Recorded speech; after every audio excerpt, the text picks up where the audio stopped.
conflict between Hezbollah and Israel. US President Joe Biden confirmed the agreement on Tuesday, calling it a permanent cessation of hostilities. People forced to flee Israeli attacks in southern Lebanon are eager to return home. Major routes are full of vehicles heading south. More than a year of bombardment has displaced 1.2 million people across the country. And Lebanese forces are on the move and ceasefires in place in Lebanon. It brings to an end 14 months of responsible for patrolling the border and reporting any complaints to the UN peacekeeping force. And there's been a reaction to the ceasefire agreement from Hamas. In a statement published on its official Telegram channel, the group praised Hezbollah, saying it had forced Israel to accept a deal before it could achieve its goal and had shattered Prime Minister Benjamin Netanyahu's illusions of changing the map of the Middle East. Hamas also said it hopes the truce will pave the way for an agreement to end the genocide in Gaza. It said it's open to efforts to secure a ceasefire leading to withdrawal of Israeli forces, the return of displaced Palestinians, and a prisoner swap deal. And there's also been reaction from Palestinians in Gaza. Many are hoping a ceasefire between Hamas and Israel will happen soon. We're very happy because it's helped ensure that the Lebanese people will live in peace. God willing, the entire Middle East will live in peace. As for this truce in Lebanon, we are truly happy for them from the bottom of our hearts, and we hope, God willing, that there will also be a truce in Gaza.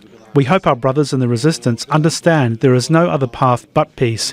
There is no other way but peace. We praise and thank God for this truce that has been achieved, as it preserves the blood of Muslims. God willing, a similar truce will happen here as well, because our people are suffering. Everyone is living in torn tents, without food, and completely deprived of the basic necessities of life. Meanwhile, Israeli forces continue to pound northern Gaza. Their siege is into its 55th day. Up to 66,000 people are believed to be trapped there without access to food or aid. A strike on a school sheltering Palestinians in Gaza City killed 12 people early on Wednesday. It's not the first time the site's been attacked. An Israeli bombing in August killed more than 100 Palestinians, many of them children. And Israeli forces have also attacked the Kamal Adwan hospital in Beit Lahia.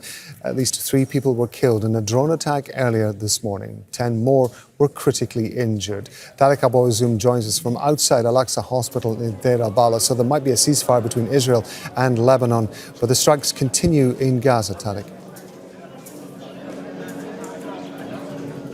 Yeah, that's right, Rob. Israeli military is still stepping up military strikes across separate locations in the Gaza Strip. But what we can know is that one of the latest barrage of airstrikes took place in the northern part of the city of Khan Yunis in the south of the Strip, where a group of civilians was targeted. At least 2 people were killed in the strike, and they were transported to Nasser Hospital in order to be prepared for burial. And the security reality in the central area is escalating. I can right now count 3 Israeli drones in the sky of Deir al-Balah town. You can clearly hear the sound of these drones at the background.